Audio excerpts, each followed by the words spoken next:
Guys, I am Archit Bhatnagar और आज हम पढ़ेंगे साइंस में chapter number 8 cell structure and functions. अब इस चैप्टर में हम पढ़ेंगे कि सेल्स क्या होते हैं, उनका स्ट्रक्चर एंड उनके फंक्शंस। सबसे फर्स्ट हम टॉपिक लेंगे discovery of cell. Discovery of cell किसने की थी?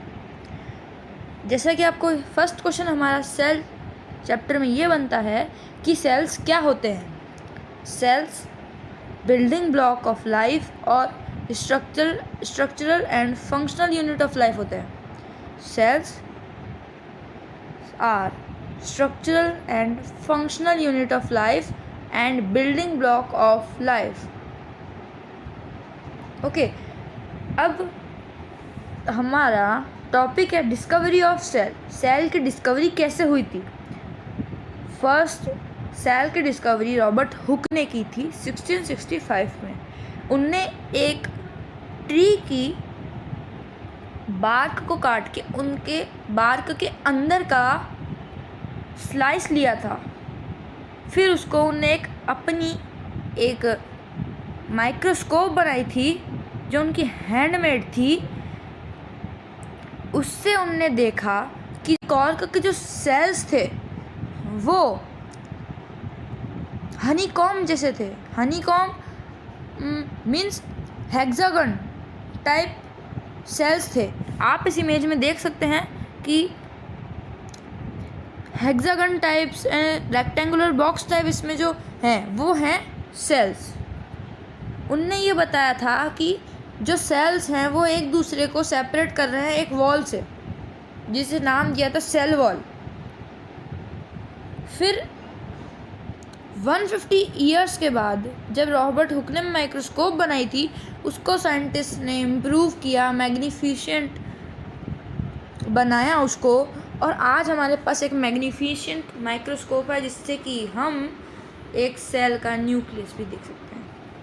ओके, सो देन इन 1838 में दो जर्मन बायोलॉजिस्ट थे जिनका नाम था स्केल्डन एंड श्वान। उनने इस थ्योरी को आगे बढ़ाया था। उनने इस थ्योरी में ये बताया था कि जो सेल हैं वो एक ब्रिक लाइक स्ट्रक्चर्स हैं, वो एक दूसरे से सेपरेट हैं। ओके, उनने सेल की बॉडी को भी डिटरमाइन किया था, उसके स्ट्रक्चर को भी, और उन्होंने ये भी बताया था सेल के फंक्शंस क्या हैं। ओके, अब आपका टॉपिक आता है द सेल। द सेल में आपको मैंने बताया सेल की डेफिनेशन होती है the structural and functional unit of life and building block of life are called cells. Okay, the cell. और सबसे बड़ा जो सेल होता है वो होता है हमारा ऑस्ट्रिच एग। एग भी एक सेल होता है। आपकी बॉडी में भी बहुत सारे सेल होते हैं, उनके डिफरेंट शेप्स होते हैं, डिफरेंट स्ट्रक्चर होता है, डिफरेंट उनके फंक्शंस होते हैं। जैसे कि आपका नर्व सेल हुआ, ये आपके नीचे दे भी रखा है नर्व सेल में आपका ये नीचे दे रखा है, ये नर्व सेल होता है। ये जो नर्व सेल होती है ये आपके मैसेज ट्रांसफ़र करने का काम करती है। रेड ब्लड सेल्स होती है जो ब्लड में होती है, और ये मसल सेल होती है। मसल सेल आपके जो मसल्स होते हैं वो इससे बने हुए होते हैं। ओके, जो आपकी नर्व्स होती है उसका फंक्शन होता है मैसेज ट्रांसफ़र करना। ऐसे ही सबके अलग अलग फंक्शंस होते हैं, सबके अलग स्ट्रक्चर होता है। आपने देखा रेड ब्लड सेल्स का अलग था, मसल सेल का अलग था, नर्व सेल का अलग था, एग का अलग होता है। ऐसी अब आपके नीचे बॉक्स में है the hen sac can be seen easily as it is cell और अ ग्रुप ऑफ सेल। इसका मतलब है कि जो hen का एग है वो हमको ईजीली दिख सकता है क्योंकि वो एक सेल है और एक ग्रुप ऑफ सेल है। ये क्वेश्चन पूछा है, वो सेल है या ग्रुप ऑफ सेल है? वो ग्रुप ऑफ सेल है। एक सेल जो होता है वो उसको देखना बहुत हार्ड होता है, बट जब एक ग्रुप ऑफ सेल होता है, जैसे कि एक ऑर्गन को आप देख सकते हैं, because the organ is made up of group of cells that are called tissues, and tissues then after make organs. Okay अब हमारा टॉपिक क्या है? Organisms shows variety in cell number, shape and size. Organisms जो variety होती है उनकी cell number, shapes and size में. जो सेल हमारी ह्यूमन बॉडी में ट्रिलियंस ऑफ सेल्स होते हैं. ओके हमारी बॉडी में ट्रिलियंस ऑफ सेल्स है. ट्रिलियन सेल्स में 1 बिलियन 10 मिलियंस के बराबर होता है. ओके अब हमने वेराइटी सेल नंबर देख लिया. शेप्स, अब शेप्स मैंने आपको बता ही दिए थे, शेप्स और उनका साइज. किसी सबका शेप, सारे सेल्स का शेप एंड साइज डिफर करता है. नर्व सेल अलग होगी, मसल सेल अलग होगी, चिक सेल अलग होगी. ओके अब हम पढ़ेंगे number of cells. Number of cells मैंने आपको बताया ह्यूमन बॉडी में ट्रिलियंस ऑफ सेल होते हैं. ट्रिलियन सेल्स मीन्स 1 बिलियन में 1000 मिलियन होते हैं. ओके तो 1 ट्रिलियन में 1000 बिलियन होंगे. ओके और नंबर ऑफ सेल्स, अब हमारे सेल्स भी 2 टाइप्स के होते हैं. मीन्स 2 प्रकार के सेल्स होते हैं. First unicellular, second multi cellular. नाम से ही पता पड़ रहा है, multi means more than 1, uni means 1. Okay so जो मल्टी सेलुलर क्या होता है? मल्टी सेलुलर ऐसा ऑर्गेनिज्म जिसमें बहुत सारे सेल हो. Proper definition, organisms that is made up of more than 1 cell और organism that has 1 and more cell are called multicellular. Okay, multi means many, cellular means cell. That means multicellular means many cells. Okay, अब इसके multicellular के examples हो सकते हैं जैसे कि human, dogs, cats. Okay अब आता है हमारे पास unicellular. What are unicellular? Unicellular नाम से पता पड़ रहा है, uni means 1, cellular means cell, 1 cell. Definition इसकी ये होगी, organisms that are made up of only 1 cell are called unicellular. ऐसे ऑर्गेनिजम्स जो कि एक सेल से बने हुए हैं वो होते हैं यूनिसेलुलर. ओके अब यूनिसेलुलर के एग्जांपल क्या होते हैं? अमीबा. अब इसमें आपको अमीबा जो दिख रहा है, इसका ये जो बीच में ब्लैक पार्ट दिख रहा है आपको, ये आपको दिख रहा होगा, ये जो वाला जो पार्ट है, इस वाले पार्ट को हम कहते हैं न्यूक्लियस. ओके न्यूक्लियस होता है ये. अभी जो न्यूक्लियस होता है ये ब्रेन होता है. तो इसमें क्या सेल है? ये पूरा ही एक सेल है. अमीबा ही एक सेल है जो हमको दिख नहीं सकता. Okay so amoeba is unicellular. Okay amoeba is unicellular. And then paramecium. Paramecium same, वो भी 1 सेल का ही होता है. ओके एंड देन हमारे पास टॉपिक आता है शेप ऑफ सेल. सेल के शेप क्या होते हैं? सेल के शेप डिफरेंट होते हैं. जैसे कि अमीबा एक सेल है, इसके ये जो स्यूडोपोडिया होते हैं, ये 2 फिंगर्स लाइक स्ट्रक्चर हैं, ये होते हैं स्यूडोपोडिया. एंड ये क्या काम करते हैं? फिंगर लाइक स्ट्रक्चर्स होते हैं जो फूड को इनटेक करते हैं, एंड देन जो वो फूड अंदर सेल डाइजेस्ट होता है, जो ऑयल जो ग्लैंड सिक्रीट होता है वो उस फूड को डाइजेस्ट करता है, एंड जो अनवांटेड पार्ट होते हैं उसको आउट कर देता है. ओके जैसा कि हमने पढ़ा. अब आता है शेप ऑफ सेल. अब शेप ऑफ सेल में क्या होता है? ये आपको दिख रहे होंगे शेप्स. सारे शेप्स डिफ़र होते हैं. वाइट ब्लड सेल्स अलग होती है, रेड ब्लड सेल्स अलग होती है, मसल सेल, नर्व सेल, और सबसे बड़ी सेल ह्यूमन बॉडी में नर्व सेल होती है. ओके सबसे छोटी बड़ी सेल नर्व सेल होती है. ओके और जो सबसे छोटी सेल होती है वो होती है रेड ब्लड सेल्स.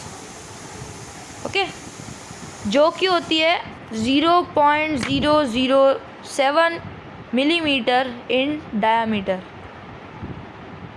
ओके, इतनी छोटी होती है हमारी रेड ब्लड सेल्स। और मसल सेल्स आप देख ही सकते हैं, मसल सेल्स का सबके शेप्स डिफ़र होते हैं, सबके शेप्स उनके फंक्शंस पे डिपेंड करते हैं। नर्व सेल, नर्व बड़ी होती है तो नर्व सेल्स भी बड़ी होती है। ओके, एंड देन हमारे पास आता है size of cell. Size of cells भी डिफ़र करता है। किसी का साइज़ मैंने आपको बताया, रेड ब्लड सेल्स का साइज़ 0.007 मीटर है। ओके, और जो टिपिकल सेल होता है इसका 0.02 होता है ना। जो बैक्टीरिया होता है उसका 0.0001 मिलीमीटर होता है। ऐसे सबके साइज़ डिफ़र करते हैं कि जो सेल है वो जितना उसकी शेप होगा, शेप के अनुसार उसका साइज़ है। अगर किसी का शेप बड़ा है तो उसका साइज़ भी बड़ा होगा, किसी का शेप में वो छोटा है तो उसका साइज़ भी कम होगा। ऐसे ही साइज़ भी डिफ़र करते हैं, साइज़ डिपेंड करते हैं उसके शेप पे कि उसका शेप कैसा है। ओके, एंड देन हम पढ़ेंगे cell structure and function. Cell का स्ट्रक्चर और फंक्शन क्या है। सेल का स्ट्रक्चर मैंने आपको बताया, structure means shape and size. Okay, structure हर सेल का डिफ़र होता है, बट मैं आपको बताऊंगा एक टिपिकल सेल का शेप कैसा होता है। ओके, सो मैंने जैसा कि आपको बताया था कि ये एक मेन बेसिक है आपका कि जो सेल होता है उससे टिश्यू बनते हैं, टिश्यू से ऑर्गन बनता है, ऑर्गन से ऑर्गेनिज्म बनता है, ऑर्गन सिस्टम बनता है, ऑर्गन सिस्टम से ऑर्गेनिज्म बनता है। ओके, आप नोट कर सकते हैं तो इसे नोट करें क्योंकि यही आपका बेस है। इसी पे आपका पूरा सेल चैप्टर, इसके आगे चैप्टर बेस्ड है। ओके, तो मैं रिपीट करता हूँ एक बार। सेल से टिश्यू बनते हैं, टिश्यू से ऑर्गन सिस्टम बनता है, ऑर्गन सिस्टम से ऑर्गेनिज्म बनता है। I am repeating again. Cells combine to make tissues combine to make organs combine to make organ system, and organ system makes an organism. Okay, clear. अब हम पढ़ेंगे कि cell के पार्ट्स क्या होते हैं। सेल के पार्ट्स होते हैं, मैं आपको एक डायग्राम बताता हूँ, उससे आप इजीली समझ सकेंगे। ये डायग्राम है, देखिए। सेल के पार्ट्स होते हैं, एक फर्स्ट पार्ट होता है, मेन पार्ट होता है ये न्यूक्लियस। ये जो न्यूक्लियस होता है इसके अंदर होता है न्यूक्लियोप्लाज्म, और न्यूक्लियोप्लाज्म के अंदर होती है जीन्स। ये मैं आपको अभी बताऊंगा। फर्स्ट हम मेन पढ़ लेते हैं। ये जो आउटर जो सेपरेट करती है सेल को वो होती है सेल मेम्ब्रेन। क्या होती है? Cell membrane. ओके, और ये आपको लिक्विड टाइप सब्सटेंस दिख रहा होगा, पिंक। ये जो पिंक सब्सटेंस होता है ये पिंक नहीं होता, ये ट्रांसपेरेंट होता है, पर इनको सेल को देखने के लिए इसमें डाई डाली जाती है ताकि हम सेल को देख सकें। ओके, बिकॉज सेल ट्रांसपेरेंट होते हैं। जैसे कि आपने उसमें देखा था कॉर्क, बीच का आपको कुछ नहीं दिख रहा था, साइड का पार्ट दिख रहा था। ओके, ये जो पिंक सब्सटेंस है ये होता है साइटोप्लाज्म। अब साइटोप्लाज्म में क्या होता है मैं आपको आगे बताऊंगा। ओके, और ये जो आपको जो दिख रहा है सब्सटेंस ये होता है माइटोकॉन्ड्रिया। ओके, और ये आपको येलो पार्ट, एम्प्टी पार्ट दिख रहे होंगे, इसे कहते हैं वैक्यूल्स। क्या कहते हैं? वैक्यूल्स। अब हमारा जो ब्रेन ऑफ सेल होता है, हमारा जो सेल का ब्रेन होता है उसे कहते हैं न्यूक्लियस। ओके, अब न्यूक्लियस साइटोप्लाज्म से मिक्स ना हो जाए इसलिए इसके न्यूक्लियस के अराउंड में एक मेम्ब्रेन होती है जिसे हम कहते हैं nucleus membrane. Membrane means wall. Okay, जो न्यूक्लियस को सेपरेट करती है साइटोप्लाज्म से। ओके, अब जो न्यूक्लियस होता है उसके अंदर भी एक सब्सटेंस होता है, इसे पूरे को हम न्यूक्लियस कहते हैं, पर इसके अंदर सब्सटेंस होता है उसे हम कहते हैं न्यूक्लियोप्लाज्म। क्या कहते हैं, न्यूक्लियोप्लाज्म। ओके, और जो न्यूक्लियोप्लाज्म होता है उसमें होती है genes. Okay, genes chromosome, genes में होता है क्रोमोसोम जो जेंडर के रिस्पॉन्सिबल होते हैं। ओके, और ये जो आपको डॉट डॉट डॉट डॉट सब है ना, डॉट डॉट टाइप दिख रहा होगा, ये होता है ऑर्गेनेलीज। ओके, मैं अभी आपको इसके बारे में बताता जाऊंगा। ओके, चलो अब हम अपने चैप्टर पे आते हैं। अब हमने पहले क्या पढ़ा था, cell membrane. Just imagine that this is the cell, okay, and this is a nucleus. Okay, this is a cytoplasm where the dotted substance are present. Okay, just imagine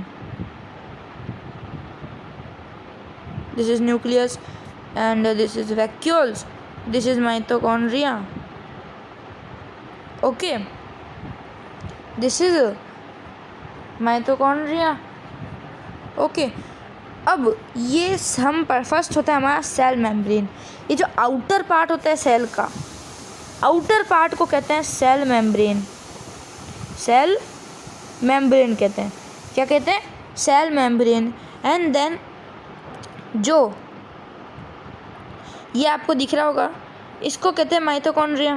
और हमें अब सेल मेम्ब्रेन के बारे में पढ़ना है। तो जो सेल मेम्ब्रेन होती है, ये जो साइटोप्लाज्म होता है ना, इसको जो अदर सेल हैं उनके साथ मिक्स होने से प्रोटेक्ट करती है कि वो उस अदर सेल से मिक्स ना हो जाए। इसलिए सेल मेम्ब्रेन होती है जो साइटोप्लाज्म को बाहर नहीं जाने देती। ओके, जिसे हम सेल वॉल भी कह सकते हैं। अब साइटोप्लाज्म ओके को बाहर नहीं जाने देती और हम सेल मेम्ब्रेन को सेल वॉल भी कहते हैं। ओके, एंड देन हम पढ़ेंगे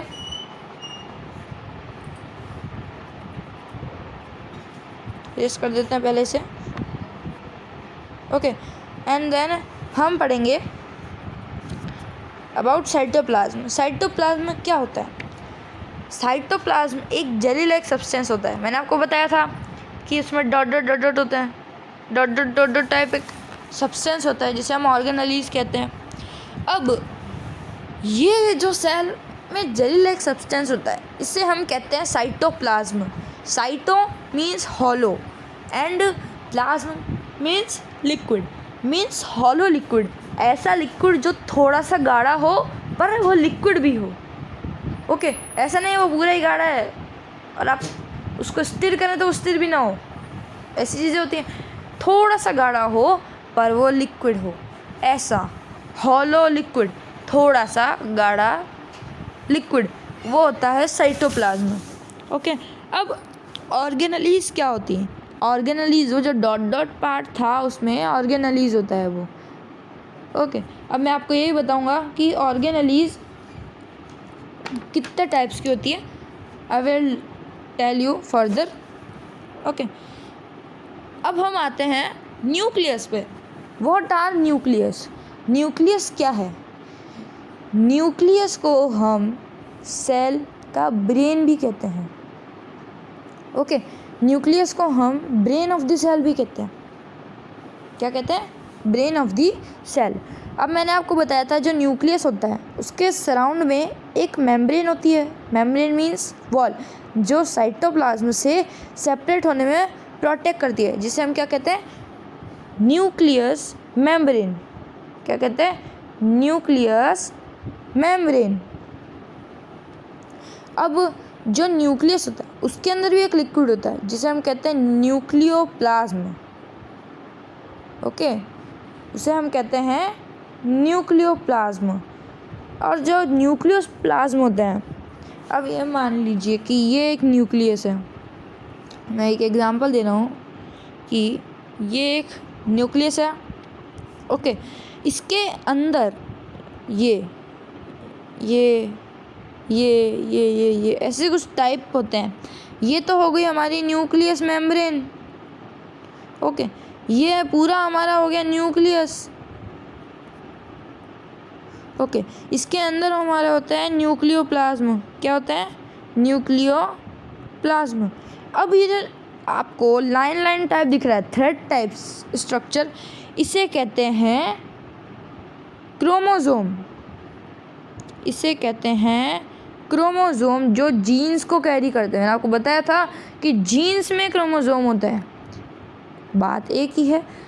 क्रोमोसोम जीन्स को कैरी करते हैं। जो क्रोमोसोम होते हैं वो जीन्स को कैरी करते हैं। ओके, अब हम आते हैं वैक्यूल्स। वैक्यूल्स क्या होते हैं? वैक्यूल्स एक एम्प्टी सब्सटेंस होता है जो दिखने में ब्लैंक होता है बिल्कुल। ओके, वो होते हैं वैक्यूल्स। सिंपल है। ओके, अब मैंने आपको बताया था कि मैं आपको ऑर्गेनेलीज बताऊंगा। ऑर्गेनेलीज एक ऐसा सब स्ट्रक्चर होता है जो बिखरा हुआ होता है, डॉट टाइप, है ना। वो आपने देखा था, स्कैटर्ड था बिल्कुल। ओके, वो स्ट्रक्चर ऑर्गेनेलीज होता है। ओके, अब हम पढ़ेंगे माइटोकॉन्ड्रिया। ऑर्गेनेलीज के 2 पार्ट्स होते हैं। 2 पार्ट्स ह्यूमन में होता है और एक और पार्ट होता है जो कि प्लांट्स में होता है। ओके, एक और पार्ट होता है जो कि प्लांट्स में होता है। अब ये जो ऑर्गेनेलीज होते हैं, मैंने बता दिया ऑर्गेनेलीज क्या होते हैं। स्कैटर्ड स्ट्रक्चर होते हैं स्मॉल साइटोप्लाज्म में, वो ऑर्गेनेलीज होते हैं। अब इसके 3 पार्ट्स होते हैं। फर्स्ट पार्ट हो गया माइटोकॉन्ड्रिया। माइटोकॉन्ड्रिया एक रॉड लाइक स्ट्रक्चर होता है जो ऑक्सीडाइज फूड होता है। ओके, वो ऑक्सीडाइज फूड को एनर्जी में कन्वर्ट करता है। मीन्स वो ऑक्सीडाइज फूड को एनर्जी में कन्वर्ट करके हमको प्रोवाइड करता है। उसे हम power house of the cell भी कहते हैं। आपके अगर फर्दर एग्ज़ाम या कोई भी हम एग्ज़ाम फाइट करते हैं, उसमें ये आता है the power house of the cell. And 25% peoples यहीं पर कंफ्यूज होते हैं कि पावर हाउस ऑफ सेल क्या होता है। Power house of cell mitochondria होता है। ओके, एंड देन हमारा आता है vacuoles. What are vacuoles? Vacuole एक सैक लाइक स्ट्रक्चर होते हैं। ओके, जो कि फूड, वाटर और वेस्ट को स्टोर करके रखते हैं। ओके, और जो प्लांट्स होते हैं उनमें वैक्यूल्स बहुत बड़े बड़े होते हैं। अगर हम एनिमल सेल के कंपेयर में करें तो प्लांट सेल के वैक्यूल्स बहुत बड़े बड़े होते हैं। ओके, एंड देन हमारा आता है यहाँ पर प्लास्टिड्स। प्लास्टिड एक ऑर्गेनेलीज है जो कि प्लांट सेल में होता है। ओके, अब ये जो ऑर्गेनेलीज है प्लास्टिड, ये डिफरेंट कलर और डिफरेंट टाइप का होता है। हमारे माइटोकॉन्ड्रिया वैक्यूल्स में कलर कहाँ होते हैं? ट्रांसपेरेंट होते हैं, पर ये डिफरेंट कलर डिफरेंट टाइप्स का होता है। और ये जो ग्रीन कलर का प्लास्टिड होता है ना, उसे हम क्या कहते हैं? क्लोरोप्लास्ट। ओके, जो क्लोरोप्लास्ट क्या कंटेन करता है? क्लोरोफिल, एक ग्रीन पिगमेंट जिसे हम कहते हैं ना क्लोरोफिल। ओके, क्लोरोप्लास्ट क्लोरोफिल को कंटेन करते हैं। ओके, अब जो एनिमल सेल होते हैं उनमें क्लोरोप्लास्ट तो होते नहीं हैं। ओके, एनिमल सेल में क्लोरोप्लास्ट होते ही नहीं हैं। ओके, सो आज के लिए बस इतना ही। Do like, subscribe, share and comment कि आपको वीडियो कैसा लगा। और अगले पार्ट में हम comparison of plant and animal cells, उनके कंपैरिजन, और इन एडिशन में आपको बताऊंगा और हम रिकैप भी पढ़ेंगे। इसलिए अगले पार्ट को देखना मत भूलना। Okay, good bye.